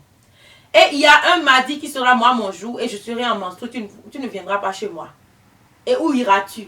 Je vais être jalouse parce que c'est mon jour. Et qui va prendre mon jour? Si tu as 4 femmes et que nous avons 7 jours dans la semaine, comment comptes-tu faire ce partage-là? Et si une femme rentre en menstruée, tu iras vers elle ainsi? Non. Donc soyons raisonnables et soyons intelligents. Comprenons. Quoi qu'il en soit, nous faisons des malheureux dans le couple polygame. Quoi qu'il en soit, nous faisons des malheureuses dans un couple polygame. C'est clair. Donc aujourd'hui, il y a des femmes aussi polyandres parce que quand tu as un mari et que tu as un maître dehors, parce qu'on dit maîtresse là, ça veut dire que l'autre là sera quoi? Donc quand tu es avec ton chauffeur ou bien celui qui est dans ton bureau là-bas, là, c'est déjà de la polyandrie. Donc le péché est partagé aujourd'hui. Donc vous comprenez que nous sommes incapables d'aimer des femmes de la même manière, de les servir. Parce que si tu dois être équitable, ça veut dire que quand un lundi vient dans une journée, tu dois faire avec elles 2 ensemble. Alors que tu n'as qu'une seule chose. Tu n'as pas un ici et un ici là. Pour dire que l'autre va prendre ce qui est ici et l'autre va prendre ce qui est là. Vous comprenez? Nous sommes sur une émission. Mais regardons bien, quand nous sommes grands, nous comprenons ce que nous sommes en train de dire. Est-ce qu'un homme a 2 cesses pour pouvoir jouir, satisfaire ses femmes le même jour? Non, ce n'est pas possible. Je vous dis que ce n'est pas possible. Donc, c'est déjà un péché. Parce que vous devez les aimer de la même manière et ne pas créer de l'injustice. Le lundi, là, il y a un seul dans une semaine. Donc, tu ne diras pas que ce lundi, je suis avec toi et le lundi de demain, là, non. C'est un lundi. Donc, si tu vas avec l'autre lundi, là, c'est déjà un péché aussi. Le lundi, là, si tu es avec celle-là, là. Parce que si on a dit que ce que tu as fait à l'autre, tu dois faire ça avec celle-là aussi. Et en même temps, hein. Donc, en même temps, là, ça veut dire que la seconde où tu es dans celle-là, tu dois être dans l'autre aussi en même temps. Est-ce que c'est possible ça là? Vous faites déjà des malheureux. Pour les musulmans qui se donnent cette excuse-là, d'aimer leurs femmes, moi, ce sujet les concerne plus. Parce que vous dites ça là, c'est de l'hypocrisie. Tu achètes ta chaussure, à celle-là, tu vas acheter la même chaussure à la seconde aussi. Là, vous êtes capable de satisfaire. Mais vous n'êtes pas capable de satisfaire déjà le devoir conjugal. Un devoir conjugal, déjà que vous avez le premier devoir conjugal là, que vous avez pour pouvoir procréer, tu ne peux pas te mettre avec tes femmes ensemble le même jour et les satisfaire de la même manière. Non, c'est impossible. Et ça là, si tu le fais et que tu mets 2 femmes sur le même lit, c'est déjà du désordre, de l'abomination. Maintenant, même si tu les mets sur le même lit, tu ne leur donneras pas la même chose le même jour. Sinon, Dieu aurait pu créer 3 cesses pour vous aussi. C'est clair. Pour que vous puissiez satisfaire vos femmes le même instant. Mais Dieu, il a tout fait. C'est vous-même qui avez tout déformé plus tard. Dieu aurait pu vous donner 3 cesses et les femmes là allaient se partager les 3 cesses au même instant pour avoir le même plaisir. Même chose, même chose, même chose. Mais c'est impossible. Donc si tu vas ici aujourd'hui et que tu vas là-bas demain, ce n'est jamais la même chose. Parce qu'aujourd'hui, tu ne peux pas être... L'homme n'est jamais d'une même humeur toute une semaine. Aujourd'hui, je me réveille d'une bonne humeur. Demain, je me réveille de mauvaise humeur. Et moi, je vais donner la bonne humeur à celle-là. Et demain, tu donnes la mauvaise humeur à l'autre. Qu'est-ce qu'elle t'a fait? Il y a trop de choses qui font que vous ne pouvez pas être polygame. Voilà les contours aujourd'hui. L'homme n'est jamais de la même humeur. Donc, pourquoi tu servirais de la même humeur à celle-là? Et tu as eu avec elle. Demain, tu es fatigué. Est-ce que vous comprenez que vous, les polygames, vous vous tuez? Parce qu'avoir de rapport avec une seule femme d'abord, qui est votre femme, c'est une énergie que vous perdez. Vous perdez une énergie qui sort en vous. L'énergie spirituelle sort en vous et vous la rattrapez pendant des mois. Cette énergie ne se récupère que des mois après. Maintenant, si tu perds cette énergie, parce que c'est spirituel, et si nous rentrons dans le domaine spirituel, les choses là, hein, la semence que vous perdez, cette semence, elle est votre force. C'est ce qui fait la force de l'homme. C'est ce qui fait la force de l'homme, la semence. C'est ça qui fait la force de l'homme. Donc quand la semence est sortie, l'homme perd quelque chose. Tu fais ça aujourd'hui. Malheureusement, tu as 4 femmes et tu veux être juste. Demain, tu vas là-bas, tu vas encore perdre de la semence. Tu seras léger dans ta vie spirituellement. Tu seras léger spirituellement. Parce que tu gaspilles trop de semences en une semaine. Et chaque mois. Et chaque année. Mon frère, tu vas vite mourir. Parce que toute la semence que tu libères là. Aujourd'hui, avec les nourritures que vous mangez même là. Vous voyez, c'est pourquoi vous mourrez vite. Donc, et si tu ne le fais pas chaque semaine aussi, tu ne satisfais pas les autres. Et tu fais mal déjà aux autres. Donc, il y a des hommes aujourd'hui qui ont des femmes et qui restent dans leur chambre tout seuls pendant toute une semaine, un mois. Et c'est une fois en passant qu'on va vers sa femme. Elle va commettre l'adultère. Et ça, c'est le péché là, ira sur toi. Parce que si tu avais été un bon mari qui lui donnait ce qu'elle voulait, elle n'irait jamais avec l'autre. Il y a des hommes aujourd'hui qui ont 2 femmes et qui ne sont qu'avec une seule et qui laissent l'autre pendant des mois. Mon frère, tu penses que Christ te pardonnerait si la femme là allait commettre l'adultère? Elle va détruire tes affaires, c'est vrai. Mais Dieu va encore te punir dessus parce que tu l'as abandonné. La femme a des désirs. C'est pourquoi même Paul disait de ne pas avoir beaucoup de femmes, de ne pas avoir de femmes du tout. Mais il dit, si quelqu'un ne peut pas se contenir, qu'il se marie. Parce qu'il y a des moments où quand la femme sait qu'elle a un mari, elle a des désirs. À moins qu'elle soit une femme spirituelle, elle détruit ces désirs-là en elle. Elle les combat, elle remplace ça par l'Esprit de Dieu. Mais si ce n'est pas le cas, la femme, elle est seule, elle a des désirs. Les moments viennent où elle a envie de se réjouir avec son mari. Tu n'es pas là. Et elle fait des mois sans toi, des années sans toi. Et tu veux dire que cette femme-là, ta tante, tu es méchant. Tu es méchant. Voilà les conséquences de la polygamie. Et si un homme venait en ce moment-là et la trouvait, elle lui disait de belles paroles, et que toi, le mari, tu ne t'approches pas d'elle, et quand tu viens, tu la diminues tout le temps. Toi, regarde-toi, tu es comment? Toi, tu n'es rien. Regarde comment tous tes seins là sont déjà en train de balayer le ventre là. Et regarde comment tes cheveux sont, tu ne prends pas soin de toi. Comment moi je vais être avec toi? C'est pourquoi j'ai trouvé ma jolie femme là. Et dans le monde là, nous on t'aurait bien giflé. Mais c'est dans le Seigneur, on dira simplement que non, soumission à son mari. Mais cette femme va se mettre à pleurer parce que c'est toi papa. Oh papa, pourquoi tu me parles comme ça? Papa, c'est toi qui l'as enfanté. Oh papa, pourquoi tu me parles comme ça? Et si tu as besoin de me diminuer? Il faut la libérer, elle souffre. Elle souffre, elle a mal. Et tu la fais pleurer encore. Il y a des hommes qui prennent une deuxième femme et qui prennent cette femme-là pour frapper le visage de leur ancienne femme. C'est un péché, vous allez payer ça terriblement. Vous vous étonnez quand d'autres font ça à vos enfants. C'est vous qui avez causé le trou à vos enfants. Vous vous étonnez quand vous mourrez bizarrement comme ça. Non, ne vous étonnez pas. C'est vos péchés que vous payez.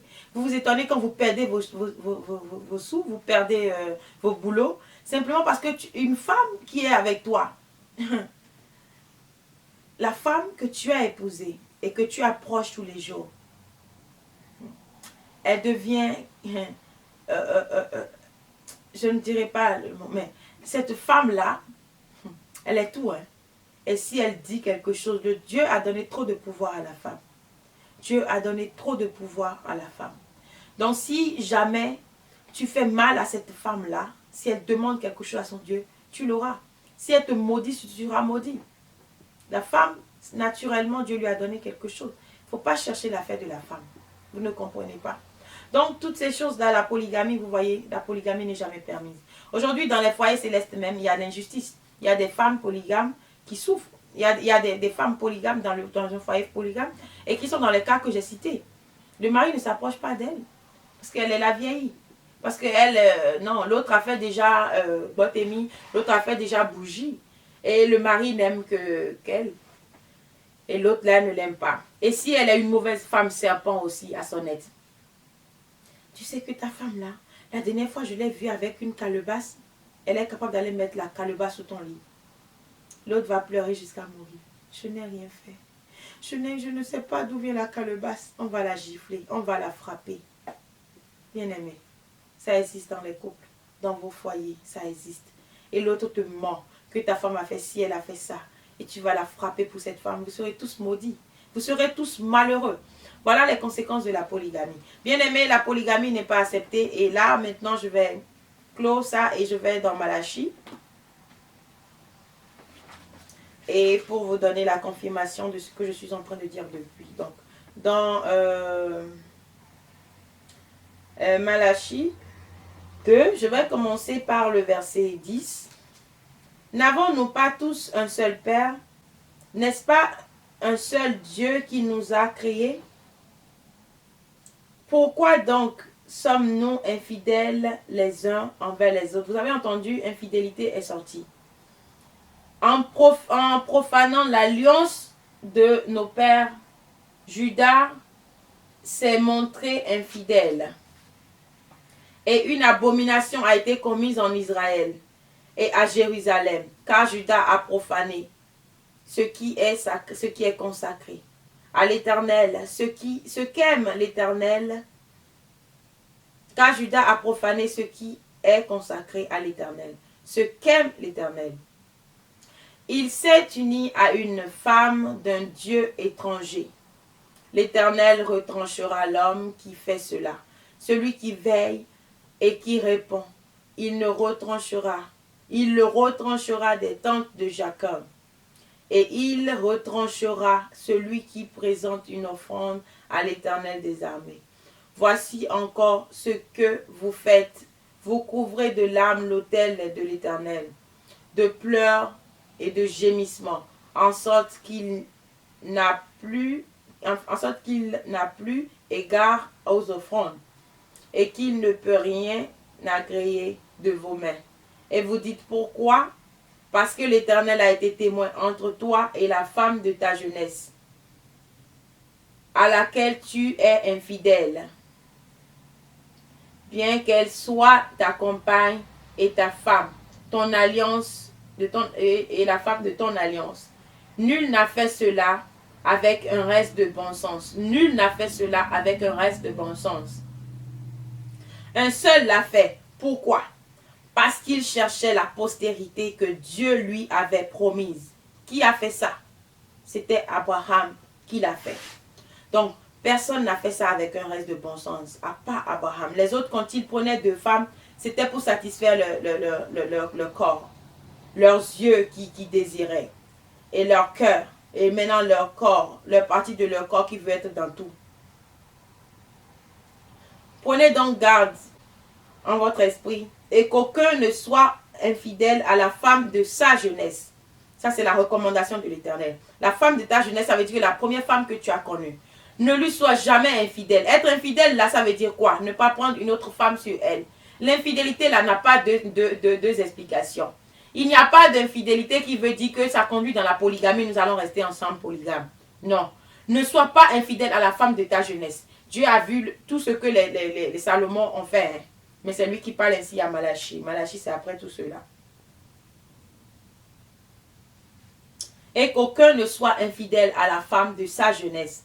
Car je hais la répudiation, dit l'Éternel, le Dieu d'Israël. Donc ça veut dire que vous qui chassez vos femmes là, Dieu hait, il déteste la répudiation. Dieu n'a jamais permis la répudiation. C'est ça que Jésus-Christ leur enseignera plus tard dans Matthieu 19. Quand ils vont amener l'affaire de répudiation, là, Jésus a dit que Dieu ne leur a jamais amené ça, donné ça. C'est leur choix. Dit l'Éternel, le Dieu d'Israël. Et celui qui couvre de violence son vêtement, dit l'Éternel des armées, prenez garde à votre esprit et ne soyez pas infidèles. Voilà, Dieu déteste l'infidélité. Quand tu m'as rencontré dans ma jeunesse, tu m'as dit que tu m'aimais. Tu m'as dit que c'est toi, que moi j'étais la femme de ta vie. Tu m'as dit que tu ne pouvais pas vivre sans moi. Tu m'as dit que tu ne peux pas manger sans moi. Tu m'as dit ci, tu m'as dit ça. Et qu'est-ce qui se passe aujourd'hui? Tu as une autre femme. Tu veux prendre une autre femme et rajouter à toutes ces illusions que tu m'as données? Comment digérerais-je ça? Comment est-ce que je vivrai ça? Comment est-ce que j'accepterai ça? Même si j'ai du respect pour toi, je ferai semblant. Même si j'ai peur de toi, je ferai semblant. Même si je t'aime et que je n'ai pas le choix que d'accepter, je ferai semblant. C'est la première femme que tu as connue qui est ta femme devant Dieu. Tout le reste là ne le sont pas. Et l'infidélité, je vous ai dit, et tous ceux-là qui ont, par exemple, des femmes, tous ceux-là qui ont des maîtresses au dehors, hypocrites. Et tous ceux-là qui ont refusé 1, 2, 3, 4, 5 femmes et qui se marient à une en fin de compte, qui choisissent une, c'est le péché. Toutes les 5 là sont pour toi. Toutes les 5 sont pour toi sur ton cou. Parce que c'est la femme, la première là que tu as connue là qui sort dedans. La première là, c'est elle qui n'a pas péché. Comprenons les choses ainsi. La première femme, pas celle que tu as épousée, mais la première à qui tu as dit je t'aime. Tu lui as donné des illusions. Tu as été au lit avec. À moins que tu n'aies pas été au lit avec elle. Là, il n'y a pas de péché. Mais même si tu n'as pas été au lit, tu t'es fiancé à elle. Tu lui as dit des mots doux et un jour tu te lèves pour dire que tu ne veux plus d'elle. C'est un péché. C'est un péché. Donc, comprenons bien tout ce... Mon frère, est-ce que tu as vu que ce n'est pas Ochofa seul qui est coupable ou que tous ces devanciers seuls qui sont coupables? Toi aussi, tu as été coupable parce que tu ne t'es pas marié à la femme de ta jeunesse, je le suppose. Si c'est le cas, alors jette-toi la pierre. Jette-toi la pierre. Simplement parce que tu as péché aussi. Simplement parce que toi aussi, tu as répudié des femmes. Toi aussi, tu as refusé des femmes, tu les as abandonnées. Mais si c'est pour motif de... Si c'est pas motif d'infidélité, et que tu as connu que ta femme t'a trompé, refuse-la. Ne t'efforce même pas de la garder. Non, non, non, non, non. Elle est infidèle et point. Donc, comprenons un peu les choses comme ça. Aujourd'hui, on condamne l'église de Christianisme Céleste, mais vos pasteurs aussi ont plusieurs femmes. Ils draguent les jeunes filles là-bas, c'est la polygamie. La polygamie ne veut pas dire vivre avec beaucoup de femmes, mais ça veut dire avoir beaucoup de femmes, draguer beaucoup de femmes, sortir avec beaucoup de femmes. C'est ça la polygamie. La polygamie est l'exemple de... La polygamie est exemple de la fidélité. La polygamie est le contraire de la fidélité. La polygamie est le contraire, n'est-ce pas, de la fidélité. Ça veut dire que quand il y a polygamie, déjà, il y a infidélité. N'est-ce pas? Donc, tu n'es pas fidèle à la femme qui est avec toi. Mais ça ne veut pas dire que tu as amené une femme à la maison. Non. Mais quand tu regardes même une femme au dehors, mon frère, et que tu désires cette femme, tu es un polygame déjà. Écris ça quelque part. Jésus-Christ vous a dit ça dans Matthieu. Qu'avant, on a dit de ne pas commettre l'adultère. Mais que lui, Jésus, il vous dit que si vous regardez simplement une femme comme ça, là, vous avez déjà commis l'adultère. Mon frère, combien d'hommes ne sont pas polygames? Tous les hommes qui désirent une femme, même sans les toucher, là, sont des polygames. Écrivez-le, c'est Jésus qui a dit, ce n'est pas moi qui ai dit ça. Ce n'est pas moi pour qu'on dise que, oh, j'ai dit. C'est Jésus qui vous a dit ça. On a dit ça sur l'émission, là. Hein. Le vrai visage de Jésus, là. Allez, bien sûr, vous allez voir. Jésus a dit que si vous regardez la femme comme ça, et que tu désires, oh, qu'elle est belle. Et si ma femme était comme ça? Tu as déjà eu avec elle. Jésus a écrit que tu as déjà été avec cette femme-là. Donc, combien d'hommes ne sont pas polygames? C'est à peine on va trouver quelques toits dans le monde aujourd'hui. Parce que tous les hommes qui ont une seule femme et qui désirent, même qui ne font pas avec la femme-là, sont déjà des polygames. Donc, mon frère, regarde-toi bien avant de jeter la pierre aux autres. Non, c'est un petit conseil que je donne. Je ne te condamne pas, je te jure. Non, non. Mais je veux juste t'ouvrir les yeux pour te dire que le jugement n'est pas donné à l'homme. Même si Jésus dit de juger dans la justice, il ne nous est pas donné de juger. Parce que combien de jugements ferons-nous pour être dans la justice de Dieu? Non. Non, c'est pourquoi Jésus, en connaissant ça, a dit que celui qui n'a jamais péché lui jette la première pierre. Parce que ce sera terrible de jeter une pierre à quelqu'un. quand vous-même, vous ne vous examinez pas. En jetant, vous verrez que ça va se retourner contre vous.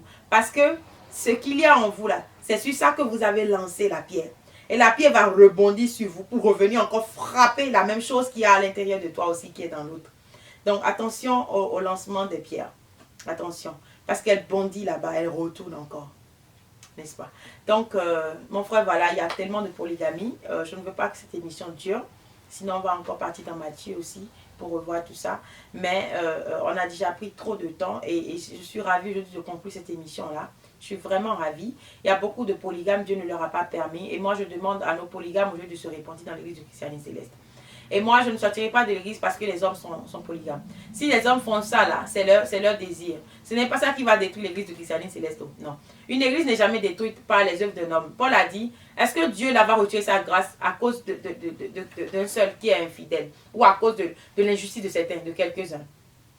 Non, Dieu ne va pas retirer la grâce à l'église du christianisme céleste à cause de ces injustes-là, de ces polygames-là, non. Donc, si vous êtes jeune aujourd'hui, sachez que la polygamie n'est pas accordée et suivez tout ces... Vous-même analysez tout ce que nous avons pu décrire ici. Moi, je n'ai pas pensé à tout ça en venant sur l'émission aujourd'hui pour répondre aux frères, mais je bénis l'Éternel qui m'a inspiré tout au long de cette émission pour dire toutes ces choses-là et surtout pour la polygamie aussi. Donc, nous n'avons pas à faire chose, à condamner les autres. Nous n'avons pas... ma conclusion aujourd'hui, c'est ça, nous n'avons pas à condamner les autres. Nous ne sommes rien pour pouvoir condamner. Ne condamnons plus, ne jetons plus la pierre. Et comme je vous l'ai dit de l'autre côté, mon frère, Dieu a fait l'église du christianisme céleste. Dieu l'a envoyé, Dieu l'a remis à Oshopha.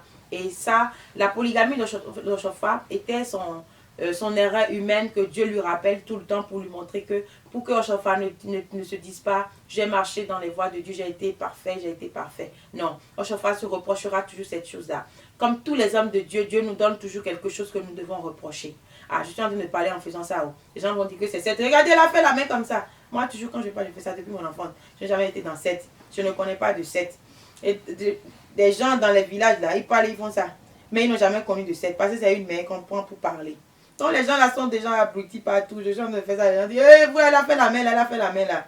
Vous qui êtes vraiment malade malade du monde là, qui vous a rendu malade. Pour vous éloigner de la vérité de Dieu, hein, de la Bible. Maintenant, vous prenez des évangiles de mains, des évangiles de yeux, des évangiles de cheveux. Pardon, revenez à l'évangile de Christ.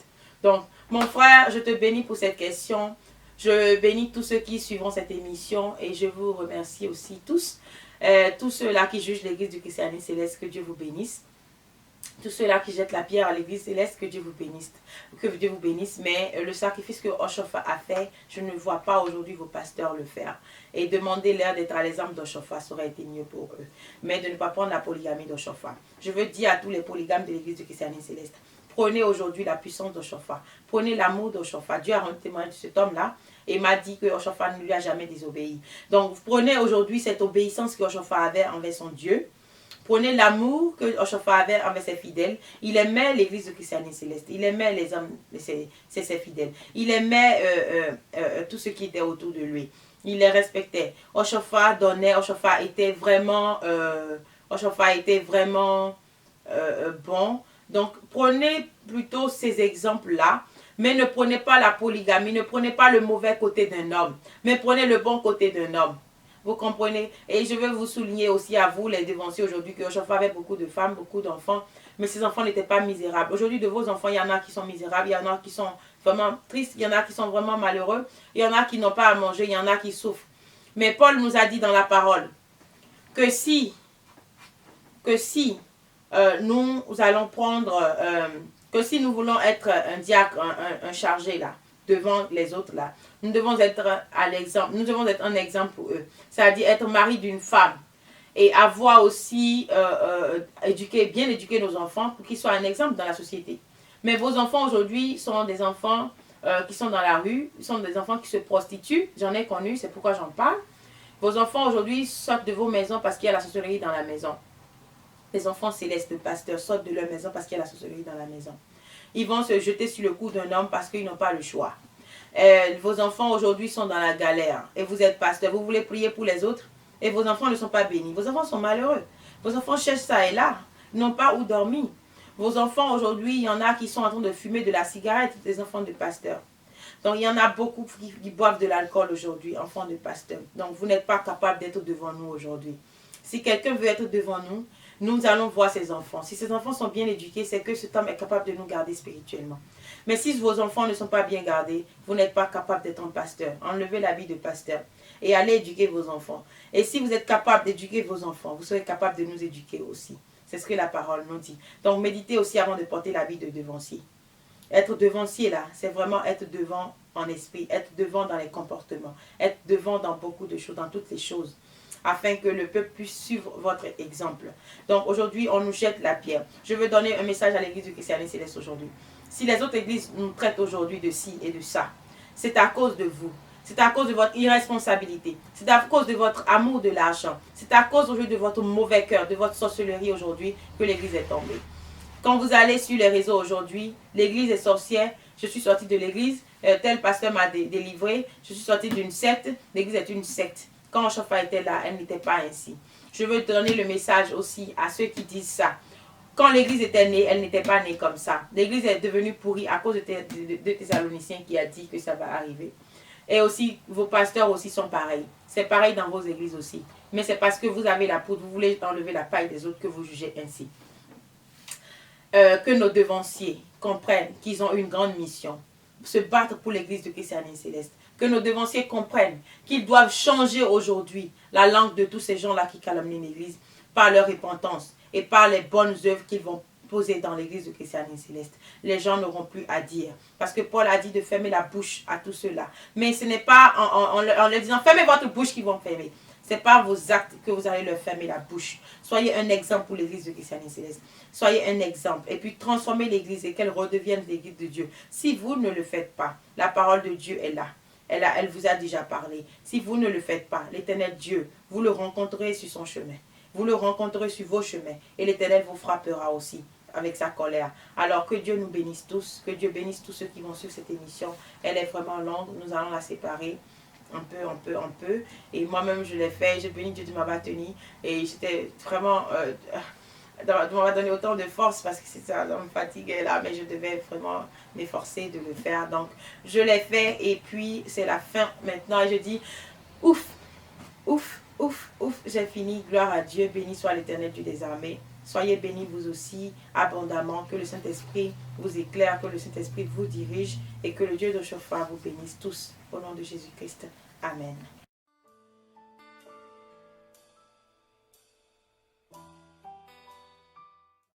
La polygamie dans l'église du Christianisme Céleste est un choix de l'homme, pas une ordonnance de l'église.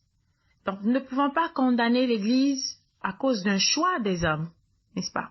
Mais nous condamnons une église par rapport à ses doctrines, n'est-ce pas? À ses ordonnances, à ce que l'église a d'elle-même, ce que l'église ordonne de faire, si c'est diabolique ou si ce n'est pas acceptable, pas la logique spirituelle, n'est-ce pas? Mais là, ce n'est pas le choix de Dieu pour l'Église. Ce n'est qu'un choix des hommes. Jusqu'au prophète Biléou Samuel Joseph Ochofa, c'était son choix d'être polygame. Et je le souligne bien, l'Église du Christianisme Céleste est née en Afrique. Et tous ceux dont vous parlez, c'est des Africains. Bon, c'est vrai qu'aujourd'hui, en Europe, et les autres aussi ont ça, ils font ça. Bon, la polygamie, elle n'est pas que africaine. Aujourd'hui, il y a des Blancs qui ont plusieurs femmes dans une maison et les gardent dans la même maison.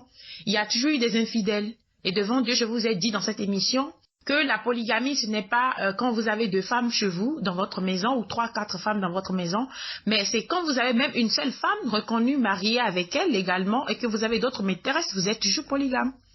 La polygamie, c'est le fait d'avoir beaucoup de contacts, d'avoir plusieurs contacts, d'avoir beaucoup de femmes, d'avoir contact avec plusieurs femmes en même temps. C'est déjà la polygamie. Donc, ne soyons pas hypocrites. Et ceux-là même qui jetteront la pierre aujourd'hui à l'église sont des polygames. Les pasteurs et autres, là, ils sont des polygames, ils ont chose. Mais là n'est pas le problème. Vous avez souligné l'église du Christianisme Céleste. Ochofa a fait son choix d'être polygame. Et je ne crois pas qu'il s'est senti coupable à un moment parce qu'il est africain. Et d'une famille même Yoruba où la polygamie, ce n'est même pas quelque chose de... Non, c'est la normale. Vous comprenez? Donc, quand vous faites quelque chose, déjà, Paul même nous parle de la conscience. C'est d'où aujourd'hui vous êtes d'accord de manger les viandes sacrifiées aux idoles. parce que vous pensez avoir la foi. Donc, s'il le fait et que sa conscience ne lui reproche rien, alors il est polygame et il est fier de l'être. Et il ne se sent pas gêné. Parce que tant qu'il n'offre pas, tant qu'il ne viole aucune loi de Dieu, tant qu'il ne maltraite pas ses femmes, tant que toutes ces femmes sont bien, jusqu'à aujourd'hui, et demeurent toujours les femmes de Papa Ochofa. Je ne crois pas qu'il y ait un jugement apporté à ce niveau-là.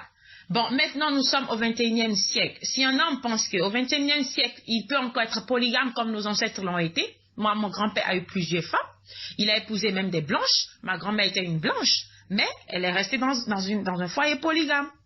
Vous comprenez? Donc, c'est-à-dire tous nos ancêtres étaient polygames et ils ne trouvaient pas mal à ça. Donc, si c'est leur tradition, je vais dans Marc par exemple. Ceci, c'est un complément pour l'émission, hein. Vraiment, je ne l'ai pas fait, mais là, je me suis dit non, il faut que je complète parce que le Saint-Esprit nous inspire toujours. Dans Marc 7, verset 8, Jésus-Christ a dit aux Juifs, « Vous abandonnez le commandement de Dieu et vous observez la tradition des hommes. » Et dans le verset 9, il leur dit encore, « Vous anéantissez fort bien le commandement de Dieu pour garder votre tradition. » Donc, même les Juifs avaient des traditions. Ils avaient des traditions, n'est-ce pas? Comme la tradition chez les Yoruba, par exemple, c'était ils étaient polygames. Donc en Afrique, la polygamie n'est pas vue comme un péché, n'est-ce pas? Bon, maintenant quand Dieu aime quelqu'un d'une autre manière, il lui dit non, tu as une seule femme, ou tu n'as pas du tout de femme. Il y a des gens qui sont dans l'église et Dieu leur interdit d'avoir même de femmes. Pas du tout, même pas un seul. Et nous rejoignons ce que Paul dit dans 1 Corinthiens 7. Nous retournons à 1 Corinthiens 7 alors, où Paul dit que lui préfère que les hommes ne se marient pas pour pouvoir bien accomplir leur ministère, n'est-ce pas? Donc ça dépend de chacun. Et Jésus même a dit dans Matthieu 19, il y a des gens qui sont nés eunuques. Des gens deviennent eunuques à cause du royaume des cieux. Est-ce que nous comprenons? Donc, on peut être eunuque. Vous savez ce que ça veut dire être eunuque correctement? Donc, on peut ne pas avoir de femme du tout, et ne pas s'approcher de femme, ne pas faire les choses de femme du tout. Juste pour pouvoir entrer dans le royaume des cieux. Mais si d'aucuns pensent qu'avoir 1000 femmes ne leur empêche pas d'aller dans le royaume des cieux, eh bien qu'ils foncent et qu'ils se marient autant qu'ils veulent. Mais le jugement est là. Si arrivé là-bas, Dieu voit que ces femmes n'ont pas été heureuses et que ces femmes courent de gauche à droite pour t'envoûter et que toi, tu n'as pas pu résister à leur envoûtement et que tu es tombé à cause d'eux, mais tu vas encore payer pour ça et que c'est toi qui as tout perdu. Aujourd'hui, ne regardons pas la polygamie, mais regardons plutôt les conséquences de la polygamie pour mes chers devanciers. C'est ce que moi, je vais leur dire. Qu'ils regardent les conséquences de la polygamie, parce que la polygamie a des conséquences. Beaucoup de gens sont tombés dans l'église aujourd'hui à cause de la polygamie. Parce que spirituellement, d'abord, ce n'est pas bon pour vous. Spirituellement, vous devenez léger quand vous avez trop de rapports sexuels, je vous l'ai dit, et sans tabou. Et je vous dis aussi que quand vous avez beaucoup de femmes, et que les femmes, chaque être a quelque chose de différent. Vous ne savez pas si parmi vos femmes, il y a des maris et des Jézabel. Si vous avez une femme qui est, par exemple, possédée par un esprit maléfique, dès que vous avez un contact avec lui, vous ramassez tout de suite son esprit maléfique. Et pourtant, vous irez dire à Jéhovah. Vous irez prier à l'église. Donc, où est votre force? Pendant que vous-même vous êtes habité par un démon. Comment pouvez-vous délivrer d'autres personnes? Votre femme même, elle est envoûtée. Et regardez bien la femme de nos devanciers. C'est des femmes qui sont très mondaines. C'est des femmes qui aiment se faire voir et jouer la femme du devancier. On en a vu, n'est-ce pas? Avec des bijoux. Et quand on vient à l'église, on se comporte tellement, on n'est même pas humble.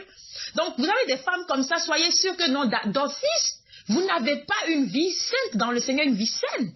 Vous avez déjà une vie ratée spirituellement parce que c'est la femme qui fait l'homme partout, même depuis la Bible jusqu'à aujourd'hui. Un homme qui a une femme dans sa vie, il dépend de la femme, même qu'il le veuille ou non. Aujourd'hui, vous essayez d'être des machos, d'être des gourous derrière les femmes, à toujours ordonner aux femmes, mais votre vie aussi dépend beaucoup plus de la femme, vous ne savez pas.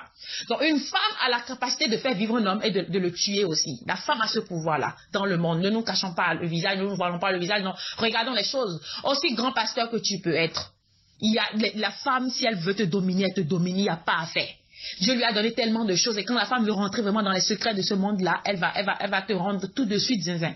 Donc, il faut que nous regardions plutôt les conséquences. Et beaucoup de nos pasteurs, je l'ai déjà dit dans l'émission, je le redis encore, beaucoup de nos pasteurs ont des enfants aujourd'hui qui errent ça et là, qui n'ont pas une vie décente et qui n'ont pas une bonne vie et qui ne sont pas heureux dans la vie non plus parce qu'ils sont incapables de prendre soin de leurs enfants. Donc, voyons les conséquences de la polygamie à la fin.